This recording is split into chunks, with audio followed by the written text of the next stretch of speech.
Dhalika Isa ibn Maryam, huyo ndio Isa mwana wa Maryam. Kama hamjui, mjue habari zake, angalau katika kiwango kile cha kuzaliwa tu mumfahamu hivyo. Eneo hili lilikuwa ni eneo lenye mvutano mkubwa, na mpaka leo lina mvutano mkubwa, lakini mwanzoni ulikuwa mkubwa zaidi, kwa sababu jamii za Waarabu zilikuwa hazijui chochote kuhusu Nabii Isa. Zinasikia kutoka kwa watu wenye imani tofauti na wao.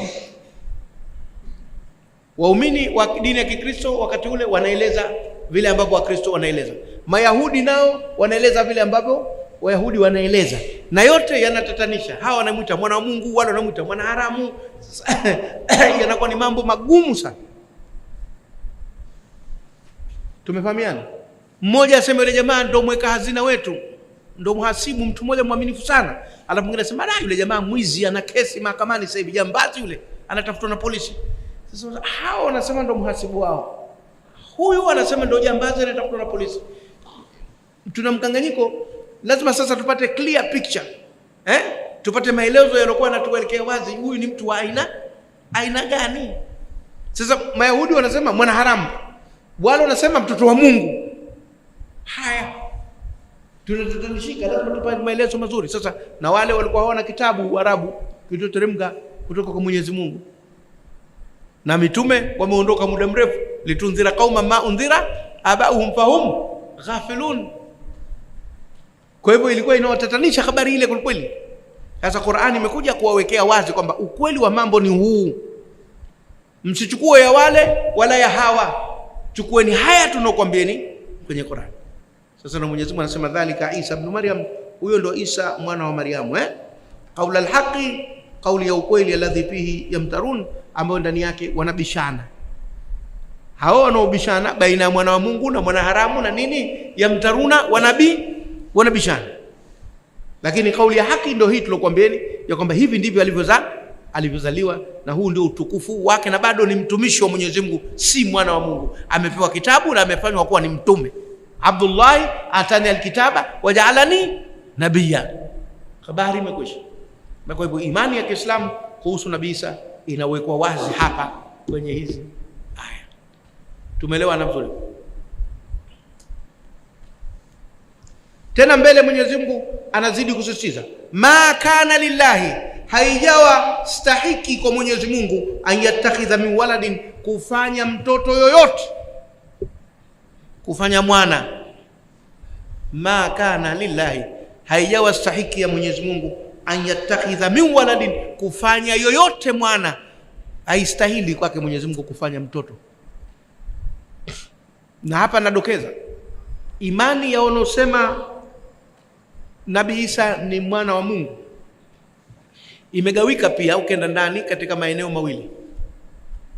Kuna wengine wanasema ni mwanawe hasa, kwa maana sasa kila kitu ni chake Mungu, na kwa hivyo si binadamu kama binadamu wa kawaida. Na hii ndio imani ambayo muda mrefu wamekuwa wakielezea, mpaka wengine wakaacha kusema mwana wa Mungu, wakasema Mungu mwenyewe hasa ndio yeye. Yani wamempa sifa za ubungu zaidi kuliko za kibinadamu. Na kuna wengine waliozimua wakasema ni mtu kama sisi, hana uungu wowote, lakini Mwenyezi Mungu kampenda zaidi kuliko wote, akamteua tu kumfanya kwamba naye huyu awe mwanangu, huyu awe kwa mapenzi yake tu. Ni kama mimi vile nimekaa hivi kasa, ngoja mtu mmoja nimchukue nimlee hapa nyumba hapo, basi nitakuandikia mali na nini wote kwa mwanangu Yani adopted son ni mtoto wa kupanga tu kwa mikataba hivi, si hasa kwamba mwanangu, lakini ndio kapendwa yeye kuliko wote duniani, akapewa nafasi hiyo. Umeona, hizi ni imani mbili unaziona kama vile ziko karibu, lakini kuna tofauti kubwa baina yao. Na sasa hivi katika maeneo mengi ya dunia, hasa Marekani, wanaanza kuhamia kwenye hii imani ya pili. Wanasema ni kweli Mungu lam yalid wa lam yulad, hakuzaa wala hakuzaliwa. Wanakubali kwa sababu kwenye kitabu cha Yesaya iko hivyo, Bwana wa majeshi, Bwana Mungu wako hakuzaa wala hakuzaliwa, ipo. Sasa ikiwa hivyo ndivyo, basi huyu anakuwa mwanawe vipi? Kaamua tu kwamba awe mwanawe kwa mapenzi yake tu, kamchagua, si kwamba mwanawe kwa maana ana nasaba naye. Tumefahamiana? Na wao waliokwenda mpaka wakasema malaika ni watoto wa Mungu, mabinti. Hasa Waarabu kwa ujinga wao wengine wakati ule walitokea baadhi yao wakasema malaika ni mabinti wa Mwenyezi Mungu, mabinti yani wa kike. Na hizi fikra zilikuwa pombovu zote. Basi Mwenyezi Mungu anasema makana lillahi, haijawa sahihi ya Mwenyezi Mungu an yattakhidha min waladin, kufanya mtoto yote, kwa maana hata kuchagua tu kusema huyu nimemchagua awe mwanangu hakufanya. Achilia mbali kuzaa, kwa sababu kuna ile lam yalid wa lam yulad, ile iko very clear kwamba hakuzaa wala hakuzaliwa. Lakini hata hii mattakhadha Allahu min waladin, hajatengeneza Mwenyezi Mungu mtoto hasa hata kuchagua kusema nimempenda sasa namfanya mwanangu, hajafanya wala hafanyi. Kwa hivyo si ule wa kuzaliwa kwamba nazaliwa, wala ule wa kupewa haupo. Subhanahu, utakatifu ni wake. Na hii ni kwa sababu unajua mtoto maana yake nini? Maana yake ni kumtegemea, kwa sababu binadamu tunazeeka, tunachoka, maarifa yanachakaa. Kwa hivyo mtoto atakuja kukusaidia baadaye. Hasa Mungu anahitaji msaada gani? Kwani anachoka? Kwani anazeeka? Anachakaa? Anarithiwa kiti chake? Sasa kwa nini mtoto? Hata mahitaji hakuna.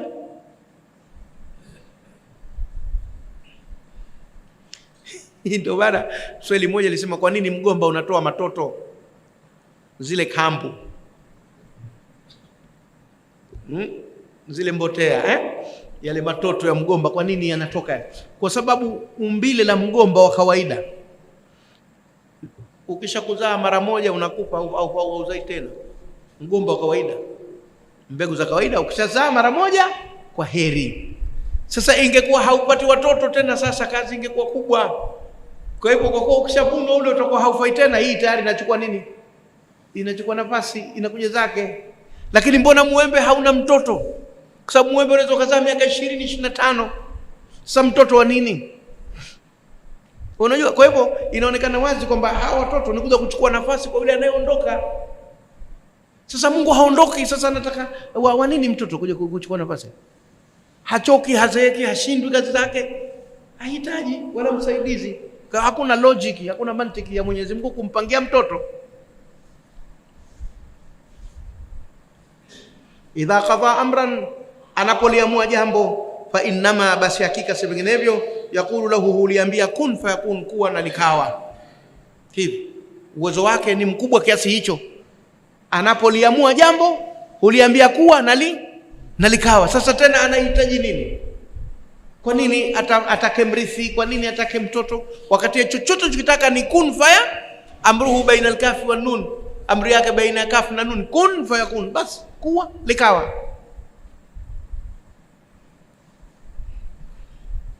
Idha qadha amran, anapoamua jambo, fa innama, basi hakika si vinginevyo, yakulu lahu, uliambia kun, kuwa, fayakun, likawa. Wa inna Allaha rabbi wa rabbukum, na hakika Allah ni Mola wangu na ni Mola wenu. Haya maneno inaonekana anaendelea kuyasema Nabii Isa.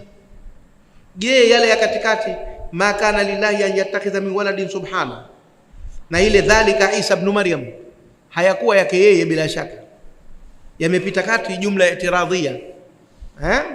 Jumalun, hizi ni sentence iliyopita kati kunyoosha maneno. Sasa anarudi tena kumnukuu kwa kusema wa inna Allaha rabbi wa rabbukum, na hakika Allah ni Mola wangu na Mola wenu, basi fa'buduhu, mwabuduni yeye.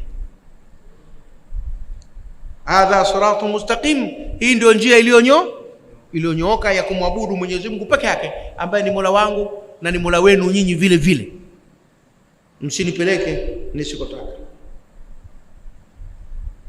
Baada ya kuyanukuu hayo, Mwenyezi Mungu anasema fakhtalafa al-ahzabu min bainihim, yakatofautiana makundi baina yao.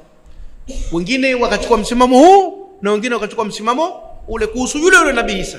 Tukio lile moja, kila mmoja akalitafsiri anavyotaka. Ndio wanasema picha huchukuliwa kwa mujibu wa angle ya mpigaji.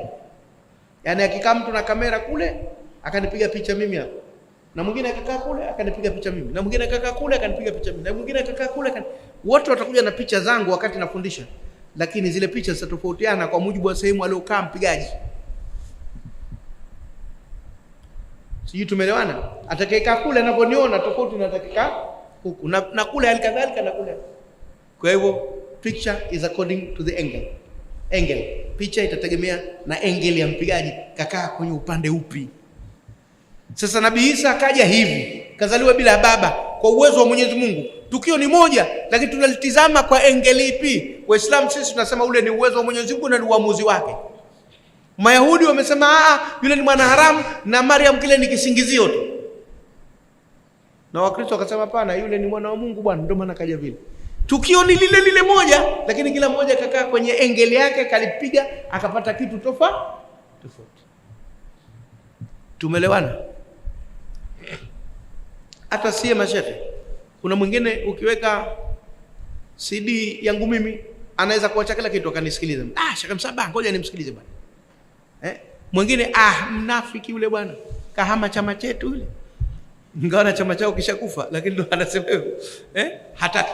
Engeli yake tofauti. Na huyu mwingine engeli yake tofauti. Mwingine sasa ngoja nimsikilize. Huyu shehe lakini wakati mwingine anachekesha.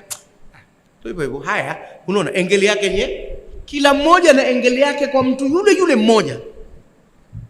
Kwa hivyo dunia ukilazimisha yote iende kwa mtazamo mmoja utakosea. Tizama lile unaoliona wewe liko sawa sawa, nenda nalo. Tumefahamiana? Fakhtalafa alahzabu, yakatofautiana makundi mimbainihim, baina yao wenyewe kuhusu kesi hizo za namna moja, lakini kila mmoja akazitafsiri alivyoona yeye. Fawailun, basi ole wao lilladhina, wale ambao kafaru wamekufuru, min mashhadi, kutokana na tukio yaumin adhimin, la siku kubwa kabisa, siku ya kiyama. Katika hao leo tofautiana, watakao kuja kukufuru ole wao katika tukio kubwa la siku ya nini? Ya kiyama. Kwa sababu siku ya kiyama kila kitu kitafedheka.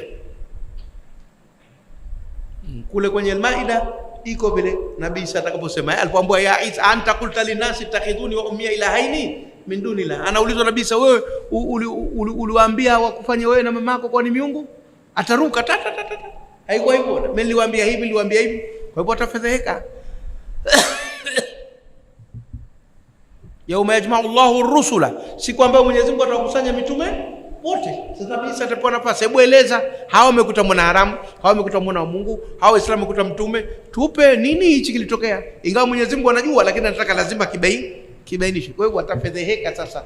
Tufawailul lilladhina kafaru min mashhadi yaumin, ole wao wale waliokufuru katika tukio la siku kubwa kabisa, siku ya kiyama, ambapo ukweli utabainika na uongo utajitenga, mambo yote yatakuwa hadharani. Ole wao. Asmi' bihim wa absir. Hii wanasema uslubu taajub, asmi' bihim wa absir, imekaa katika muundo wa amri, lakini ikija hivi asmi' bihim wa absir, maana yake ni kwamba usikivu ulioje kwao na uoni ulioje kwao. Ndivyo inavyotafsiriwa asmi' bihim wa absir, usikivu ulioje kwao na uoni ulioje kwao. Kama angeleta maneno yote angesema asmi' bihim wa absir bihim, asmi' bihim wa absir bihim, lakini ile bihim kwenye absir kayo ndoa kwa kutosheka na ile bihim iliyotangulia. Asmi' bihim wa absir, usikivu ulioje kwao na uoni ulioje kwao. Yani wanatakiwa wasikie sana na waone sana hawa, ndio muradi wake. Huu ni uslubu, na ikija hivyo katika af'il lazima ije bih. Asmi' bih, akrim bihi min nasabin taharahu Allah ta'ala min sifahi aljahiliya. Barazanji, Sheikh wa Sunna ananukuu Barazanji. Wanasema Sheikh Saba mtu wa Sunna alafu ananukuu Barazanji, kwani si lugha ya Kiarabu? Tunanukuu mashairi ya kina Mri'il Qaisi ambao wamemsifu mwanamke, wamesifu pombe, wamesifu farasi, tunayanukuu kama ushahidi wa lugha. Sasa ukinukuu Barazanji ilo msifu mtume tukatofautiana tu, utakuwa na kosa gani katika kuthibitisha lugha? Si hatutetei kwamba labda yasomwe hivi nini. Sisi tunazungumzia lugha iliyotumika. Na wakati mwingine wanasema hata nyimbo za tarabu na nukuu. Ndio, kwani lugha gani? Si ya Kiswahili? Mimi nazungumzia lugha. Sizungumzii vinanda mimi. wala kukata viuno. Asmi bihim wa absir, usikivu ulioje kwao na uoni ulioje kwao. Yauma yatuna, na siku watakapotufikia, siku watakapotufikia au siku watakapotufika, hiyo siku ya Kiyama, wakaja watasikia sana na wataona sana, lakini bure kusikia kwao na kuona kwao hakutasaidia tena, kwa sababu unakumbuka shuka kumekucha, unakimbilia chooni lakini yameshatoka surualini, mambo huwezi kurekebisha. Asmi' bihim, usikivu ulioje kwao, wa absir, na uoni, yani watasikia sana, wataona sana siku hiyo. Yauma yatuna, siku atakayotufika. Lakini tumeona, tumejua, rabbana absirna wa sami'na farji'na na'mal salihan. Lakini wapi, hakuna kurudi. Tumesikia sana, tumeshaona sana, sasa turudishe tukatende mema. Hakuna tena rivers, maisha harudi nyuma. Uzee tu haurudi nyuma ukenda kwenye ujana. Sikwambii dunia yenyewe zapita, siku zapita, siku zikipita hazirudi nyuma, zinakwenda mbele tu. Kwa hivyo na mambo yake gia, hakuna rivers, maisha hayana nini, yanakwenda tu mbele. Na dunia ndivyo ilivyo. Kisha kupika akhera ni akhera, hakuna cha dunia tena. Siku watakapotufikia, siku watakapotufika, wataona sana, watasikia sana, lakini haitawasaidia. Lakini dhalimuna al-yawma, lakini madhalimu leo fi dhalalin mubin, wako katika upotevu wa nini, wa wazi kabisa, hawajajua njia ya kupita. Makafiri kawaita madhalimu kwa sababu ya kumshirikisha Mungu na kwa sababu ya kutokutenda haki katika mambo ya imani, nao wanakuwa madhalimu wa kiimani, mbali dhulma hii ya kawaida. Wa andhir bihim, na wa andhirhum, samahani, wa andhirhum, na waonye, yauma alhasrati, siku ya masikitiko. Wa andhirhum, na waonye, yauma alhasrati, siku ya masikitiko, siku ya majuto, ndo yauma nadama na majuto. Mjukuu wa Swahili wamesema, unajuta lakini jambo limeshafanyaje, lishapita na linakuwa limeshaharibika, sivyo vile ambavyo wewe ulitaka leo. Waandhirum, na waonye, yauma alhasrati, siku ya majuto, siku ya masikitiko. Idh qudhiya al-amru, pale ambapo jambo litakuwa limeshaamuliwa. Wa peponi peponi, na motoni motoni, wema ni wema na wabaya ni wabaya. Hakuna nafasi ya kutubia, hakuna nafasi ya kurekebisha. Wahum fi ghaflatin, na wao wamo ndani ya ghafiliko hivi sasa, hata habari hawana, mshipa huwagongi. Wahum la yu'minun, na wao hawaamini haya wanaoambiwa kwamba kutakuwa na kiyama, kutakuwa na kufufuliwa, kutakuwa na hesabu, habari hawana. Waonye, waandhirhum, na waonye, yauma alhasrati, siku ya masikitiko, siku ya majuto. Idh qudhiya al-amru, pale ambapo jambo litakuwa limeamuliwa. Wahum fi ghaflatin, na wao wamo ndani ya ghafiliko hivi sasa. Wahum la yu'minuna, na wao hawaamini habari hizi tunazowaambia hivi sasa, wanaona sisi tunapiga kelele tu.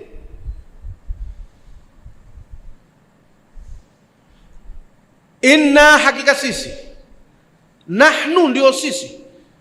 Anatia taukidi Mwenyezi Mungu, sababu kwenye inna kule keshaitia alifu, manake kuna na ya almuadhim nafsahu, mwenye kujitukuza, na nahnu vile vile ni ya kujitukuza. Kwa hivyo hakika sisi ndio sisi, ili uweze kukidhi maana ile inna nahnu. Ingekuwa inna nahnu, ingekuwa hakika sisi, ile bila ya alifu ile nun, ingekuwa inna nahnu, hakika sisi. Inna nahnu, hakika sisi ndio sisi. Kwa hivyo Mwenyezi Mungu hapa yuko kwenye kujisifu, sisi ndio sisi, kama kusema mimi ndio mimi, au leo ndio leo, asema kesho muongo. Kwa hivyo kwani nani asijua kuwa leo ndio leo? Lakini si huko katika majigambo. Kwa hivyo Mwenyezi Mungu hapa yuko kwenye majigambo, anajisifu, na ni haki yake kujisifu. Ndio anatumia hizi nahnu na inna katika kujisifu, sio katika kueleza wingi.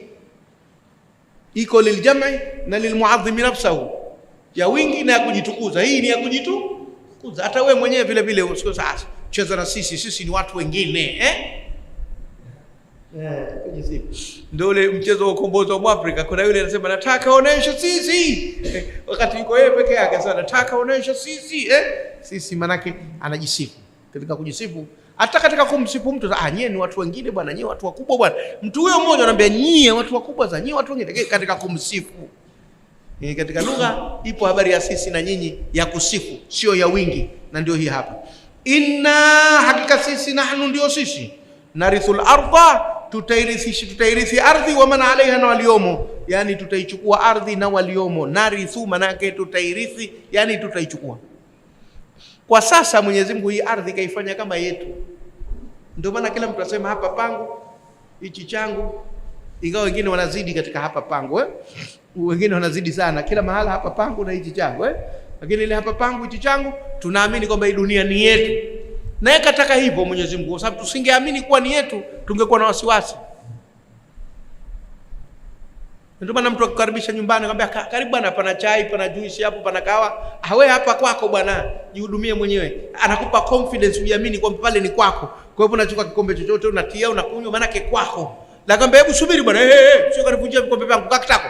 Unataka nini? Utaleletwa sasa hivi. Sasa atakuwa anaona mimi sina raha ndani. Bwana mimi nimefunga leo. Kwa sababu ya zile jeuri alizokufanyia, utafanya na wewe kununa, kususia. Sasa Mwenyezi Mungu, hii dunia ni yake, akasema fanyeni, jiishini, mko huru katika ulimwengu. Mimi nataka vitendo vyema, sitaki vitendo vibaya. Basi lakini fanyeni yote dunia yenu hiyo. Lakini ikishafika siku ya kiyama, sasa naichukua mwenyewe. Yamekwisha. Nilikupeni kwa ajili ya mtihani, sasa nasubirini kulipeni. Basi hakuna tena kitu kingine, nachukua mwenyewe. Inna nahnu, hakika sisi ndio sisi, narithul ardha wa man alaiha, tutaichukua ardhi na waliomo juu ya ardhi hiyo. Wa ilaina, na kwetu, yurjauna, wanarejeshwa kila siku. Kila siku watu wanarejeshwa kwa Mwenyezi Mungu. Inna lillahi wa inna ilaihi. Kila siku. Hivi sasa duniani kuna mtu anakata roho saa hizi ninazokwambia, na si mmoja, zaidi ya mmoja. Na kuna wengine wanazaliwa hivi sasa wanapokea, si mmoja, zaidi ya mmoja. Hakuna dakika inayokwenda kwa Mwenyezi Mungu bila mtu kuondoka na bila mtu kufanyaje? Kuja. Inna lillahi wa inna ilaihi raji'un, muda wote. Kwa hivyo anasema inna, hakika sisi, nahnu, ndio sisi, narithul ardha, tutaichukua dunia hii.